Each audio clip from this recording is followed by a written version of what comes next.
तो एक क्वेश्चन बहुत सारे बच्चे पूछ रहे हैं कमेंट्स में कि सर ये लैटिस पॉइंट्स कैसे काउंट करते हैं। बड़े सारे क्वेश्चंस आ जाते हैं।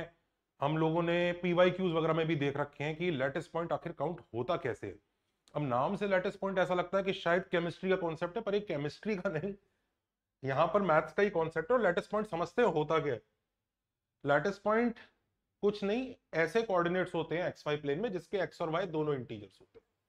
तो चाहे लैटिस पॉइंट के नाम से ना आए, चाहे किसी और नाम से आ जाए, बस बेसिकली एक्स और वाई दोनों इंटीजर होनी चाहिए, यानी इंटीग्रल इंटीग्रल पॉइंट्स, कि भाई इंटीग्रल पॉइंट्स होने चाहिए एक्स और वाई। तो जो भी पॉइंट ऐसा होता है जिसका एक्स भी इंटीजर है, एक्स कोऑर्डिनेट भी इंटीजर है, वाई कोऑर्डिनेट भी इंटीजर है, उसको लैटिस पॉइंट बोला जाता है। तो ये बहुत सिंपल सी चीज होती है समझने के लिए, पर क्वेश्चन बड़े इस पे ऊट पटांग आ सकते हैं। जैसे अभी मैंने रिसेंटली एक जगह ऐसा क्वेश्चन देखा था, ये देखिए, वो इस रीजन में नंबर ऑफ लैटिस पॉइंट्स पूछ रहा था। अब आप समझ सकते हैं कि ये कोई रीजन होगा जिसमें y का ऐसा रेंज दिया हुआ है और x का दिया हुआ है, तो कुछ तो एक एरिया जैसा बनता होगा। अब सवाल आता है कि उस एरिया के अंदर आखिर लैटिस पॉइंट्स हैं कितने। तो इसमें बच्चे पूछते हैं कि कुछ तरीका है क्या जिसमें लैटिस पॉइंट्स निकालने का कोई फॉर्मूला होता है। तो yes, there is a result and will come to that result.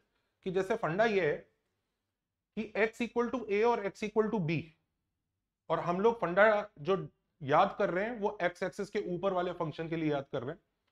आप समझ सकते हैं अगर कोई फंक्शन एक्स एक्सिस के नीचे है तो इसी को मॉडिफाई कर लिया जाएगा, तो उतना टेंशन लेने की जरूरत नहीं है। तो इसको याद रखिए कि number of lattice point in this region, कि y equal to f x और x एक्सिस के बीच में जो रीजन फंस गया है, और x इक्वल टू ए और x इक्वल टू बी के बीच में जो फंसा हुआ है, ये जो रीजन है, इस रीजन में नंबर ऑफ लैटिस पॉइंट यानी नंबर ऑफ इंटीजर पॉइंट, ऐसा पॉइंट जिसके x कोऑर्डिनेट और y कोऑर्डिनेट दोनों ही इंटीजर्स है, m और n दोनों ही इंटीजर्स है, ऐसे जितने भी पॉइंट्स होंगे इंक्लूडिंग द बाउंड्रीज। हम ध्यान दीजिए इस रीजन में हमने बाउंड्री को भी इंक्लूड किया, कि बाउंड्री को इंक्लूड करके कितने लैटिस पॉइंट्स होंगे, उसका फॉर्मूला ये आता है। फॉर्मूला क्या है? समेशन करना होता है हमें। R goes from, now this is ceiling function. Ceiling function क्या होता है? जैसे ए की वैल्यू 3.7 है, तो ceiling function of A is nothing but 4। जैसे ग्रेटेस्ट इंटीजर फंक्शन छोटा वाला इंटीजर बताता है, ऐसे ही ceiling function least integer function बड़ा वाला इंटीजर बताता है। और अगर ए अगर खुद ही इंटीजर है, लेट से 7 है, तो लीस्ट इंटीजर फंक्शन वो 7 ही देगा। तो ये लीस्ट इंटीजर फंक्शन, तो R equal to least integer function A to greatest integer function B, यानी जो बड़ी वाली लिमिट है उसका ग्रेटेस्ट इंटीजर फंक्शन, और एफ आर यानी जो फंक्शन है उसमें आर सब्स्टिट्यूट करके +1, इसका ये बॉक्स लेना पड़ता है। This is greatest integer function. अब देख के ऐसा लगता है कि ये फॉर्मूला आया कहां से और ये कैसे डिराइव हुआ। ये डिराइव करना बहुत ही आसान है, इसका लॉजिक हम विद इन 2 मिनट समझ सकते हैं। एक बार इसका लॉजिक समझें, क्योंकि ध्यान रखिए direct formula based question JEE advance में नहीं आने वाला है। वो आपके इसी चीज के, इसी कॉन्सेप्ट के अंडरस्टैंडिंग को ही वो ट्विस्ट करेगा। अब जैसे इधर देखिए, इसका लॉजिक समझते हैं कि इस रीजन में अगर मैं लेटेस्ट पॉइंट हमें काउंट करने और हमें फॉर्मूला पता ही ना हो तो हम कैसे सोचेंगे। मान लीजिए, देखिए latest point area under curve direct integration से आ जाएगा, पर लेटेस्ट पॉइंट निकालने के लिए हमारे पास एक और फायदे की चीज होती है। फायदे की चीज ये होती है कि लेटेस्ट पॉइंट ऐसी हवा में नहीं होता, वो एक ऐसा पॉइंट होगा जिसमें एक्स भी इंटीजर होगा, वाई भी इंटीजर होगा। मान लीजिए अगर एक्स, जैसे ये 3.7 है बाउंड्री, तो आप समझ रहे हैं इस लाइन पर एक्स की वैल्यू हमेशा 3.7 होगी। तो वहां पर कोई भी लेटेस्ट पॉइंट मिलेगा नहीं, क्योंकि एक्स कोऑर्डिनेट ही 3.7 है, वो तो लेटेस्ट पॉइंट है ही नहीं। वाई अगर इंटीजर हो भी गया तो एक्स तो नहीं है, दोनों इंटीजर होने चाहिए थे। तो इसका मतलब लेटेस्ट पॉइंट कहां से मिलने स्टार्ट होंगे? जब x की वैल्यू 4 होगी। तो इसका मतलब सबको समझ में आ रहा है, x इक्वल टू 4 से लेटेस्ट पॉइंट मिलने स्टार्ट होंगे यहाँ पे। अच्छा, लेट से x की वैल्यू b मान लीजिए लेट से 10.3 है। अब 10.3 वाली लाइन पर x जब 10.3 है तो भी कोई लेटेस्ट पॉइंट नहीं होगा। तो कहां तक लेटेस्ट पॉइंट्स मिल सकते हैं? जब x की वैल्यू 10 होगी। तो एक तो आप समझ लीजिए कि लेटेस्ट पॉइंट के लिए अगर ये नॉन इंटीजर्स हैं तो भी इनका, इसका सीलिंग फंक्शन और इसका बॉक्स फंक्शन यूज होने वाला है। पहली चीज तो ये। दूसरी चीज ये, मान लीजिए किसी पॉइंट हम आर की बात कर रहे हैं, x equal to R. X equal to R पर ये जो पॉइंट होगा ये आर कॉमा एफ आर होगा। अब मान लीजिए लेट से x इक्वल टू 7 पर ये पॉइंट लेट से 7,12.3 आ जाता है। सोचिए 7,12.3 आ जाता है। तो ये जो लाइन है इस पे 7,0 इधर बैठा है, ये 7,1, 7,2, 7,3, 7,4 ऐसे करते करते 7,12 यहां तक बैठा होगा। और ये 7,12.3 खुद एक लैटिस पॉइंट नहीं है। तो इस लॉजिक के हिसाब से अगर हम देखें तो इस लाइन पर कितने लैटिस पॉइंट हुए? देखिए 12 तो ये होंगे ही होंगे, और एक ये भी होगा ना, क्योंकि हम बाउंड्रीज को इंक्लूड कर रहे हैं। तो 13 लैटिस पॉइंट आए। तो देखा जाए तो 12.3 के कॉरस्पॉन्डिंग 13 आंसर आया। मतलब आप 12.3 प्लस 1 का अगर बॉक्स ले लें तो that should give you the answer जितने लैटिस पॉइंट इस लाइन पर होंगे। तो किसी भी x equal to r line पर आपके नंबर ऑफ लैटिस पॉइंट्स होंगे f ऑफ r प्लस 1 का बॉक्स। अब ये x इक्वल टू आर एक लाइन है, इसी को हमें समेशन करना। और कहां से कहां समेशन करना है? ध्यान दीजिए, a से b तक समेशन नहीं करना है, a वाले से तो कोई मिलेगा ही नहीं। हमें a के सीलिंग फंक्शन यानी लीस्ट इंटीजर फंक्शन से स्टार्ट करना है और b के बॉक्स तक लेके जाना।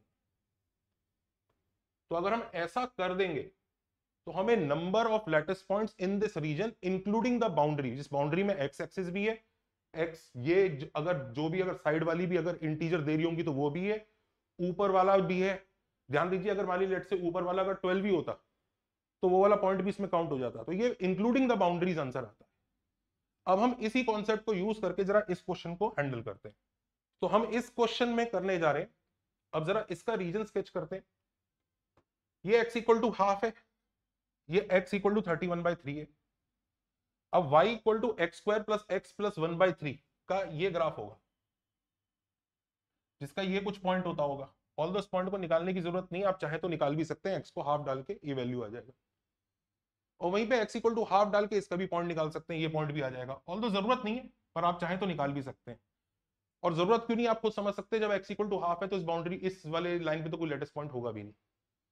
ऐसे ही x इक्वल टू 31/3 और इस पे भी जो वैल्यूज आएंगी उससे ये एक रीजन बनेगा, और इस रीजन के अंदर वो लेटेस्ट पॉइंट्स पूछ रहा है।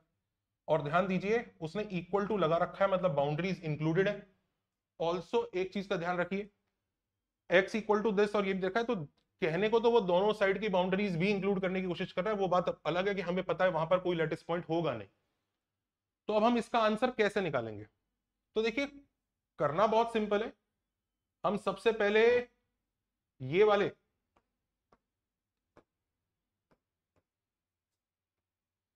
हम इस रीजन के लेटेस्ट पॉइंट्स का आंसर निकालेंगे और उसमें से नीचे वाले को सब्ट्रैक्ट करेंगे और थोड़ा ध्यान रखेंगे बाउंड्री भी कहीं हट ना जाए। तो this is how we will start कि summation r equal to, now least integer function for half will give you 1 and greatest integer function for 31/3 will give you 10. Box of fr. What is this fr?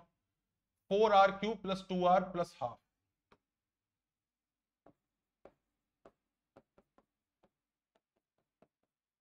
Plus 1।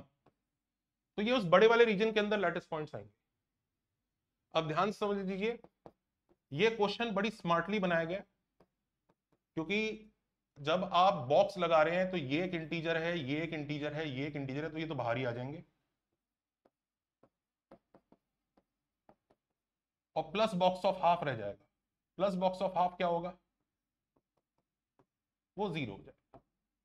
तो आपको इसका summation करना है, जो आप बड़े मजे से कर सकते हैं। ये सीक्वेंस एंड सीरीज का क्वेश्चन है और इसको मान लेते हैं आंसर, जैसे कैलकुलेट करने की जरूरत नहीं है, लेट से इसका आंसर ए आता है।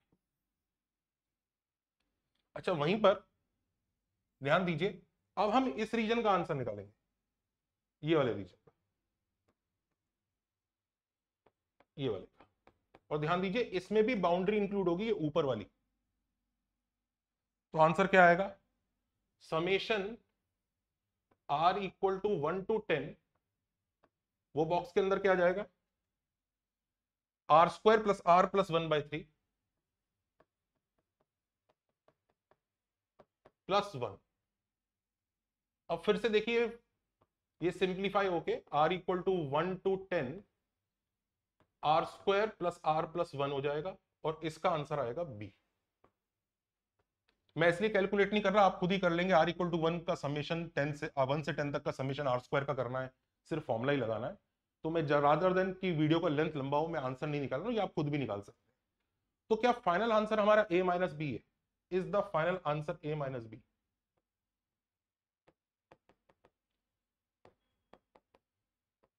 नहीं, एक्चुअली ऐसा नहीं है, क्योंकि ध्यान दीजिए इसमें बाउंड्रीज इंक्लूड हो रही थी। तो यानी कि ये रेड, ये और ये सब इंक्लूडेड था इसमें। और फिर जब हमने नीचे वाले को सब्ट्रैक्ट किया तो नीचे वाले में ये वाली बाउंड्रीज इंक्लूडेड है, ये और ये। और जब हम सब्ट्रैक्ट करेंगे तो ऑफ कोर्स ये वाला पार्ट में अगर कुछ लैटिस पॉइंट होते बाउंड्री में तो आने भी नहीं चाहिए थे, ये वाला भी नहीं आने चाहिए थे। लेकिन आप समझ रहे हैं कि ये वाली जो नीचे वाली एज है ये भाग गई, ये हमें ओरिजिनल आंसर में चाहिए थी। तो अब हमें lattice point on the edge भी निकालना आना चाहिए। तो यानी कि हम ये चेक करना चाह रहे हैं कि y इक्वल टू ये वाली एज है क्या, x square plus x plus 1/3 में x इक्वल टू हाफ से 31/3 के बीच में कितने लैटिस पॉइंट्स होंगे। अब x equal to half to 31/3 लेना ही क्या है, एसेंशियली आपको ये लेना है x इक्वल टू 1 to 10 पे कितने लैटिस पॉइंट्स होंगे। तो क्या कोई लैटिस पॉइंट्स होंगे? आप कोई भी इंटीजर यहां डालेंगे, ये तो इंटीजर रहेगा और ये 1/3 रहेगा, तो ये इंटीजर आंसर नहीं देगा। तो आपकी किस्मत अच्छी है, इस ऑरेंज लाइन पे वैसे भी इस वाले पार्ट में, इस ऑरेंज लाइन को भी ये वाला पार्ट, ये इसमें कोई लैटिस पॉइंट नहीं है। तो आपका answer direct a minus b से वर्क कर जाएगा। So this should be your answer. और आप इसको कैलकुलेट कर सकते हैं।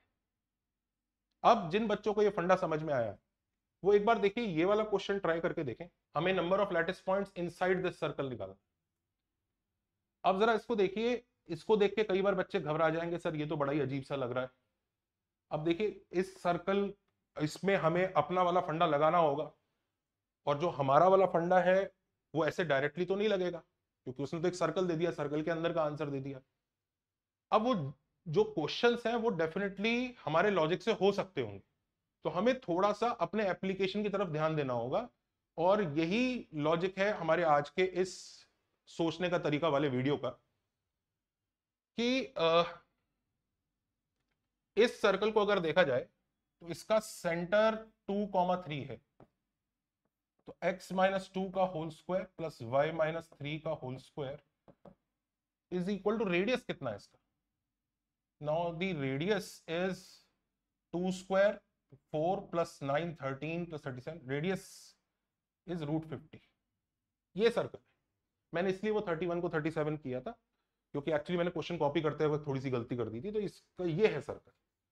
अब ये सर्कल 2,3 पे बन रहा है, रेडियस इसका √50 है।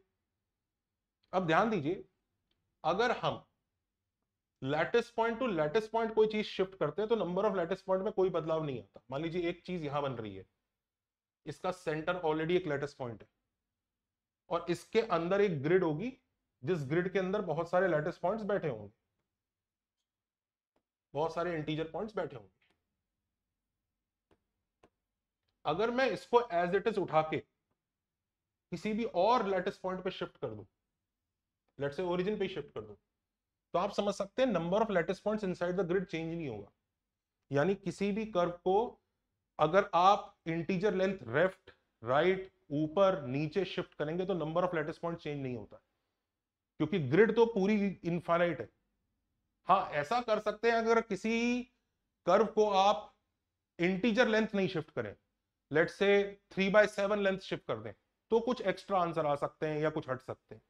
लेकिन अगर हम इंटीजर लेंथ लेफ्ट राइट ऊपर नीचे शिफ्ट करने वाले तो कोई दिक्कत नहीं आएगी। तो पता है अगर हमें नंबर ऑफ लैटिस पॉइंट्स इस रीजन में निकालना है तो हम पता है क्या कर सकते हैं, हम एसेंशियली इसके अंदर लैटिस पॉइंट निकाल सकते हैं, जो कि ज्यादा आसान हो। अब हमें थोड़ा थोड़ा कॉमन सेंस से काम लेना होगा। Will start the question from here कि x square plus y square less than equal to 50 है, उसके अंदर इनफैक्ट बाउंड्री इंक्लूड करके कितने लैटिस पॉइंट्स होंगे। तो आइए देखते हैं उसको कैसे सोचेंगे। ये ऑफ कोर्स एक सर्कल है जिसका रेडियस √50 है, सेंटर ओरिजिन है। अब एक चीज देखिए, क्या हमें पूरे पे लैटिस पॉइंट्स निकालने हैं? हम एक काम और भी कर सकते हैं कि सिर्फ इस रीजन के लैटिस पॉइंट्स निकाल के उसको 4 से मल्टीप्लाई कर दें या उनकी हेल्प से यूज कर लें। तो अब अगर हम उस चीज को यहां पर इंप्लीमेंट करने की कोशिश करते हैं तो ऐसे सोचिए कि ये है सर्कल की इक्वेशन, और फर्स्ट क्वाड्रेंट में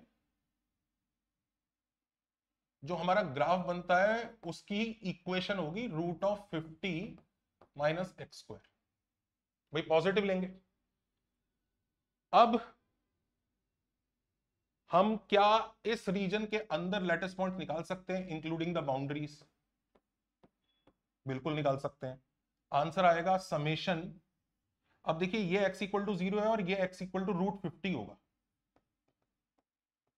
√50 का बॉक्स होता है √50 7 पॉइंट समथिंग, उसका बॉक्स होता है 7। तो x=0 से 7 तक, यानी r=0 से 7 तक हम समेशन करेंगे √50 माइनस r² प्लस 1 का। तो हम इस ग्रीन रीजन के अंदर के लैटिस पॉइंट निकालेंगे including the boundaries of course. अब एक चीज देखिएगा, इसमें डायरेक्ट वो स्क्वायर रूट जो है समेशन के इसके बॉक्स के बाहर नहीं आया जैसे पिछली बार आ गया था। तो यहां पे थोड़ा सा हमें सब्स्टिट्यूट कर करके देखना होगा। r=0 डाला, क्या वैल्यू आई √50 की? 7 point something plus 1 is 8 point something, तो आंसर 8। ये r=0 पे। अब r=1 डाला तो √50 माइनस 1 इज 49 का रूट, 50 माइनस 1 का root will be 7 plus 1 8। r=2 डाला, 50 माइनस 4 इज 46, 46 का स्क्वायर रूट 6 पॉइंट समथिंग होगा, 6 पॉइंट समथिंग प्लस 1 7। r=3 डालेंगे तो 50 माइनस 9 विल बी 41, 41 का square root 6 point something plus 1 is 7 point something, तो 7। ये हम r=0 1 2 3 तक पहुंच चुके हैं। r=4 डालिए, 50 माइनस 16 इज 34। 34 जो है 5 पॉइंट समथिंग का स्क्वायर रूट होता है, तो 5 point something plus 1 is 6 point something का बॉक्स 6। अब r=5 डालेंगे, 50 माइनस 25, 50 माइनस 25 इज 25, 25 का square root is 5, 5 plus 1 is 6। r=6 का डालेंगे तो 50 minus 36 is √14, √14 is 3 point something, 3 point something plus 1 is 4 point something, तो 4। और r= आप जैसे ही 7 डालेंगे तो 50 minus 7 will be 50 minus 49 will be 1, 1 plus 1 2। तो उस ग्रीन रीजन में जो लैटिस पॉइंट निकले वो ये निकल जाएंगे। ये कितने होंगे आप देख सकते हैं। अच्छा अब इसमें ध्यान दीजिए, इसी को टोटल 4 से मत मल्टीप्लाई कर दीजिएगा इसमें, क्योंकि इस रीजन के अंदर जो आंसर आया है, इस रीजन के अंदर जो आंसर आया है, इस रीजन के, अब इसमें जो ये बाउंड्रीज है ये कॉमन है। तो देख लीजिए इस बाउंड्री पर कितने लैटिस पॉइंट होते हैं। r=0 पे था तो यहां पर 8 लैटिस पॉइंट थे। इस 8 में से एक ओरिजिन था, एक ओरिजिन था, और r=0 पे ये लैटिस पॉइंट नहीं आया था। तो हम जैसा समझ सकते हैं हमारा बाइफर्केशन कुछ कुछ ऐसा आ रहा है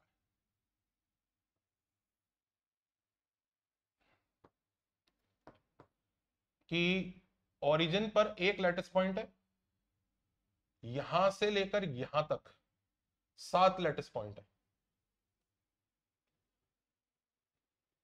there will be 7 lattice points. और क्योंकि सिमेट्री है तो यहां भी 7 ही लैटिस पॉइंट होंगे। परफेक्ट। और इस बाउंड्री पर कितने लैटिस पॉइंट होंगे, कहां कहां पर वो परफेक्ट स्क्वायर रूट बना था? आई थिंक वो बना था एक 1,7 पे, 7,1 पे और एक 5,5 पे, 3 जगह बना था, तो यहां बाउंड्री पर 3 होंगे। तो इस हिसाब से अब हम ये जरा बाइफर्केशन अगर निकाल ले कि ये बीच के रीजन में कितने लैटिस पॉइंट है, पहले तो ये निकालते हैं ये टोटल कितना आ रहा है। 16 + 7 23 + 7 30 + 6 36 + 6 42 + 4 46 + 2 48 है। इस 48 में से क्या क्या चले गए, 48 माइनस एक ओरिजिन गया, 7 ये वाले गए, 7 ये वाले गए और 3 ये वाले गए। तो 48 माइनस 17 इज 31। तो ये अंदर रीजन में 31 है, तो इसलिए टोटल 48 आंसर आ रहा होगा। 31 अंदर है, 7 इधर है, 7 इधर है, एक ओरिजिन है और 3 उधर है। देख लीजिए 31 + 7 38, 39 + 7 40, 31 + 7 38 + 1 39 + 7 46 + 3 10 और 8 18 8 31 नहीं 13, दैट इज 30। 30 लैटिस पॉइंट्स आ रहे हैं। अब अगर मैं पूरे सर्कल के अंदर निकालने, तो हमारे पास पूरा इसका ऑपरेशन हो चुका है कि यहां 30 होते हैं, यहां 30 होते हैं, यहां 30 होते हैं, यहां 30 होते हैं। उसके अलावा यहां एक होता है, यहां 7, यहां 7, यहां 7, यहां 7, यहां 3, ये 3, ये 3 और ये 3। तो हमारा फाइनल आंसर कितना आएगा? 30 कितनी बार ऐड हो रहा है? 4 बार। 7 कितनी बार हो रहा है? 4 बार। 1 कितनी बार ऐड हो रहा है? 1 बार। और 3 कितनी बार ऐड हो रहा है? 4 बार। तो this should give us our total answer, जो कितना होगा? 4 × 40, 37 + 3 + 1, तो आई थिंक 161 आंसर। तो थोड़ा सा हमें कॉमन सेंस और अकल लगा के भी ये क्वेश्चंस करने होंगे, ऐसा नहीं कि सीधा फॉर्मूला ही लग जाएगा और आंसर आ जाएगा। तो जैसे आप देख सकते हैं इस क्वेश्चन का आंसर 161 आया, और ये 161 निकालने के लिए हमें खाली फॉर्मूला नहीं, हमें बाकी मेहनत भी करनी पड़ी, अपना दिमाग भी लगाना पड़ा। अब जिन बच्चों को लैटिस पॉइंट निकालने का ये कॉन्सेप्ट समझ में आया है, वो एक बार जरा इस क्वेश्चन को ट्राई करें होमवर्क के लिए, कि हमें number of lattice points count करने हैं इस रीजन में। और ध्यान दीजिए इक्वल टू नहीं दिया तो उसका मतलब बाउंड्रीज इंक्लूडेड नहीं है।